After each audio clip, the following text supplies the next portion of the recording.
राजा जंगल में भटकते भटकते पहुंचता है और अचानक से उसका सामना ऐसे जंगल से होता है जहां कोई रास्ता नहीं था, वो भटक जाता है। तब एक आश्रम में पहुंचता है, वहां पानी मांगता है और वहां पर एक कपटी बाबा बैठा हुआ था साधु बनकर। सुनिए प्रताप भानु की कथा। जब रामचरितमानस में प्रताप भानु की कथा आती है तो समझ लो कि 1.5-2 महीने तक चलेगी। अब सबसे लंबा प्रसंग है प्रताप भानु का। प्रताप भानु आते हैं। अब देखो यहां आनंद आएगा। जो बाबा था वो कौन था? ये पहले प्रताप भानु से हारा हुआ एक राजा था, हार करके बाबा बन गया। बदला लेने की तराक में बैठा हुआ था कि कब मुझे बदला का मौका मिलेगा, बदला लूंगा मैं। और प्रताप भानु उसी आश्रम में पहुंच गया जहां उसका दुश्मन बैठा हुआ है। अब वो बाबा बन गया इतने वर्षों में, तो प्रताप भानु नहीं पहचान पाया, पर उसने पहचान लिया। जो हरि के नाम से बदल जाए वो सत्य को जान लेता है, जो हार करके बदल जाए वो कपटी हो जाता है। कपटी जो हार करके बदल जाए तो वो कपटी हो गया। प्रताप भानु को पहचान लिया उसने। प्रताप भानु ने कहा मैं प्रताप भानु जी का मंत्री हूं और मैं यहाँ ऐसे आया हूं, मुझे जल पिलाइए। मेरे राजा का नाम, झूठ बोला वो, मेरे राजा का नाम प्रताप भानु है, मैं उनका मंत्री हूं। तो वो जो कपटी राजा था ना, बाबा बन के बैठा था, वो तो जानता था कि प्रताप भानु है, झूठ बोल रहा है। तो उसने क्या कहा, शायद तुमने मुझे पहचाना नहीं, मैं बहुत बड़ा बाबा हूँ सिद्ध, और मैं तुमको जानता हूँ। तुम कोई मंत्री नहीं हो, तुम खुद राजा हो, मैं तुम्हारे बारे में सब जानता हूँ। पूरी की पूरी दुनिया इसी में तो उलझी है। जहां थोड़ा फायदा दिखा नहीं कि वहां हम सरेंडर हुए नहीं, जहां थोड़ा लोभ दिखा नहीं कि हमने कहा अरे भाई ये तो सब जानते हैं। ये आज से नहीं, बहुत पहले से चला आ रहा है। कहीं कोई मिल गया आपको और आपको देखकर बोल दे, आपके चेहरे से लग रहा है कि आपके ऊपर शनि का संकट है, तब तो बैठ जाते हैं हम सामने। बहुत सब तो कृपा करो, शनि का संकट कैसे मिटेगा, काल का संकट कैसे मिलेगा? उनने कहा लाओ 100 रुपए, अभी शनि का संकट मिटा देते। मैं विरोध नहीं कर रही किसी बात का, लेकिन ये होता है और ये मौका हम देते हैं। कौन फंसता है? जिसको कम समय में ज्यादा चाहिए वही फंसता है, और जिसको कुछ नहीं चाहिए वो शंकर की तरह सदैव हंसता है। उन्होंने कहा भाई हम पर कोई संकट नहीं, हम तो राम के निकट है। संकट उसको होगा जो राम से दूर है। समस्याओं से राम से मत कहो कि मेरी समस्या कितनी विकट है, समस्याओं से कहो मेरा राघव मेरे निकट है तो मुझे कोई समस्या नहीं हो सकती। वहीं तो उलझ जाता है व्यक्ति। एक व्यक्ति को देख करके, ठीक है कोई होगा, वो बैठा था कहीं नदी के किनारे पर, उसने कहा भैया इधर आओ, तुम्हारे चेहरे को देखकर लग रहा है कि तुम बड़े संकट में हो, शनि की छाया पड़ गई है तुम पे, तुम बर्बाद होने वाले हो। उन्होंने कहा बताओ उपाय, मुझे क्या करना चाहिए? एक काम करो 100 रुपये चढ़ाओ, शनि का संकट दूर हो जाएगा। उन्होंने कहा बाबा जी नहीं है। सुनिए थोड़ा, देखो थोड़ा हंस लेते हैं। उन्होंने कहा नहीं है। उन्होंने कहा एक काम करो 100 नहीं है तो जाने लगा वो, रुको रुको इधर आओ, एक काम करो 50 चढ़ा दो, संकट दूर करवा दूंगा अभी। तो उसने कहा कि नहीं है 50 नहीं है। जाने लगा। उन्होंने कहा अरे रुको 21 तो होंगे, 21 में दूर कर दूंगा। उसने कहा 21 भी नहीं है, लाया ही नहीं मैं। मैंने कहा अच्छा 11 रुपए, अरे संकट दूर हो जाएगा शनि का, 11 तो होंगे। अगला जवाब सुनना, वो बोला जो आ रहा था ना उधर से जेब में, बोले 1 रुपया भी नहीं है।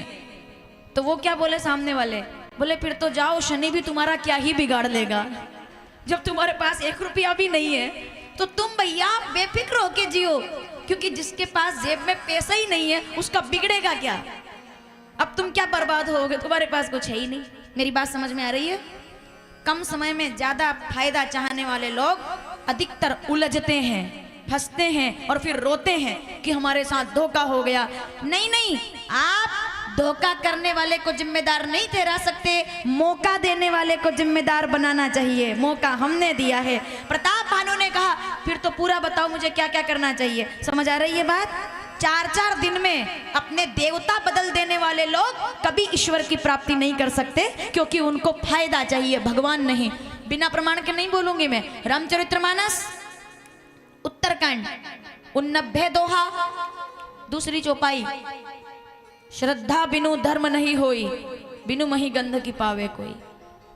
पूजा कीजिए उनकी जिन पे इष्ट का विश्वास रख सको। अगली कथा आ रही है, अब मैं इस कथा से जोड़ रही हूं अगले प्रसंग को। विश्वास प्रताप भानु जैसा रखोगे तो डूब जाओगे। यकीन नहीं है, एक बात कहूं, कोई कहता है मैं उस पर विश्वास करता हूं, कोई कहता है मैं उस पर विश्वास करता हूं, कोई कहता है मैं उस पर यकीन करता हूं, कोई कहता है मैं इस पे मेरा भरोसा है। मैं कहती हूं जो खुद पर यकीन करता है भगवान भी उस पर यकीन करता है कि ये काम कर लेगा। जो खुद पर विश्वास कर, जिसको खुद पे विश्वास है ना, हरि उसके साथ है। जिसको खुद पर विश्वास नहीं है, दुर्योधन के मेवा त्यागे साग बिदुरगर खाई। क्या बात कर रहे हैं आप? आपको खुद पे विश्वास होना चाहिए।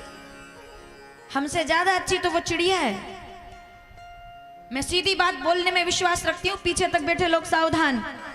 हमसे ज्यादा अच्छी है चिड़िया, जो दाना खाती तो है पर उसको चोंच में छुपाती नहीं है।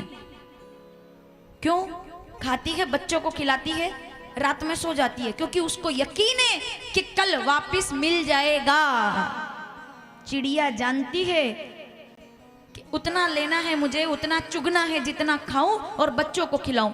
तो चिड़िया, कभी चिड़िया के घोंसले में आपने दाने देखे क्या कि वो इकट्ठे करके कभी रखती है? मुझे आप लोग बताइए। हो सकता है मैंने ना देखे हूं, आप लोग ने घोंसले देखे होंगे। कभी किसी चिड़िया के घोंसले में आपने दाने देखे हैं क्या कि वो संचय करती है? कभी भी करती है? अब मैं 2 बातें आपसे बोलूंगी, इससे ज्यादा अच्छा बोलने के लिए कुछ नहीं। कभी भी दाना चोंच में रखती नहीं, क्योंकि उसको हरि पे विश्वास है। और एक जीव और है, मुझे बहुत आनंद आता है जब मैं कोई बात पहली बार बोलती हूँ, सुनिएगा ध्यान से। एक जीव और है जिसको हरि पे विश्वास नहीं है। वो क्या करता है? पिंजरे में सबसे ज्यादा वही फंसता है जो संग्रह करना जानता है। इधर से भी कपड़े काट दूं, उधर से काजू बादाम उठा दूं, इधर से चीजें उठा उठा के बिल में ले जाऊं। समझ आ रही है बात? चिड़िया दाना चुगकर खा लेती है, इसलिए उड़ती है स्वच्छंद आकाश में। चूहा जिंदगी भर चीजें इकट्ठी करता रहता है, इसलिए फंस जाता है पिंजरे में जाकर के, क्योंकि उसको हरि पे विश्वास नहीं है। उसको लगता है संग्रह कर लूं, संग्रह कर लूं, पिंजरा तैयार रहता है उसके लिए। चूहे को पिंजरे में फंसता हुआ देखो तो हंसते हो ना आप? हंसते हो कि नहीं कि कितना पागल है, इसको इतना समझ में नहीं आया कि अगर कोई बिना काम के रोटी डाल रहा है तो कभी फंसना मत। अगर कोई बिना काम के ज्यादा आपकी तरफ हंस रहा है तो फंसना मत। अगर कोई बिना काम के आपसे ज्यादा बात कर रहा है तो फंसना मत। अगर कोई बिना काम के आपका ज्यादा फायदा कर रहा है तो फंसना मत, क्योंकि वो फायदा नहीं, वो पिंजरा है जिसमें रोटी फंसी हुई है। और एक दिन अगर आप उसमें फंस गए तो कोई निकालने वाला नहीं मिलेगा।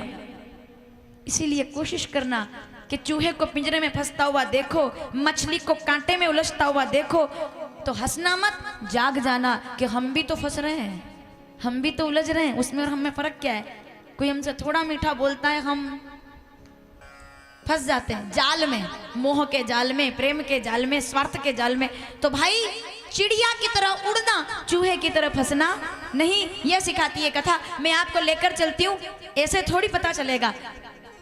प्रमाण के साथ सुनते हैं। प्रताप भानु को विश्वास नहीं था अपने पुरुषार्थ पर, तो उसने कहा कि मुझे उपाय बताओ, उपाय बताओ कि मैं कैसे सुखी और ज्यादा हो जाऊं।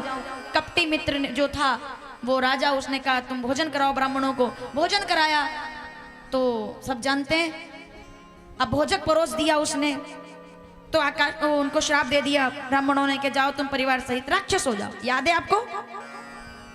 ब्राह्मण श्राप देते हैं कि तुम राक्षस हो जाओ, तो प्रताप भानु परिवार सहित राक्षस हो गया, रावण बना। सबको याद है बात? लेकिन आनंद तो अब आएगा।